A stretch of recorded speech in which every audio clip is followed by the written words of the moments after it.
As I've explored previously, drinking sugar water is bad for you. If you have people drink a glass of water with 3 tablespoons of table sugar in it, which is like a can of soda, this is the spike in blood sugar you get within the first hour. Our body freaks out so much, it releases so much insulin, we actually overshoot. By the second hour, we're relatively hypoglycemic, dropping our blood sugar below where it was when we started out fasting. In response, our body dumps fat into our bloodstream as if we're starving because our blood sugars just drop so low. And the same thing happens after drinking apple juice. Here's what happens to your blood sugar in the 3 hours after eating 4.5 cups of apple slices. It goes up, comes down. But if you eat the same amount of sugar in apple juice form, about 2 cups, your body overreacts, releasing too much insulin. You end up dipping below where you started. The removal of fiber and the production of fruit juice can enhance the insulin response and result in this rebound hypoglycemia. What would happen, though, if you stuck those 4.5 cups of sliced apples in a blender with some water and pureed them into an apple smoothie? It would still have all its fiber, yet it still caused that hypoglycemic dip.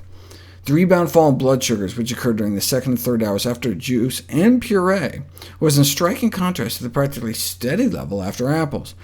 This finding not only indicates how important the presence of fiber is, but also perhaps whether or not the fiber is physically disrupted, like in the blender. Let's play devil's advocate, though. Eating 4.5 cups of apples took 17 minutes, but to drink 4.5 cups of apples in smoothie form only took about 6 minutes, and you can down 2 cups of juice in like 90 seconds.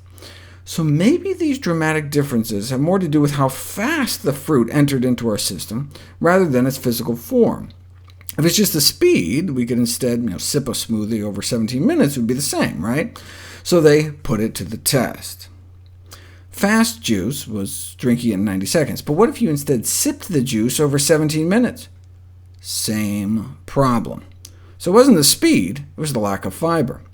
What if you disrupt that fiber with blending, but sip it as slowly as the whole apple eating? A little better, but not as good as just eating the apple. So eating apples is better than drinking apple smoothies. But who drinks apple smoothies? What about bananas, mangoes, berries?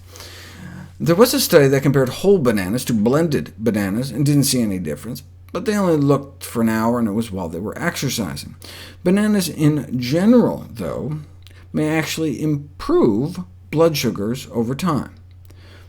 The same thing with mangoes, and this was with powdered mango. It can't get any more fiber disrupted than that. It may be due to a phytonutrient called mangiferin, which may slow sugar absorption through the intestinal wall. Berries help control blood sugar so well they can counter the effects of the sugar water, even when they're pureed in a blender. Adding blended berries in addition to the sugar water, and you don't get the hypoglycemic dip. You don't get that burst of fat in the blood. Drinking blended berries isn't just neutral, but improves blood sugar control. Again, thought to be due to special phytonutrients that can slow sugar uptake into the bloodstream. Indeed, 6 weeks of blueberry smoothie consumption may actually improve whole-body insulin sensitivity. So while apple smoothies may be questionable, a recipe like Mayo's basic green smoothie recipe, packed with berries and greens, would be expected to deliver the best of both worlds, maximum nutrient absorption without risking overly rapid sugar absorption.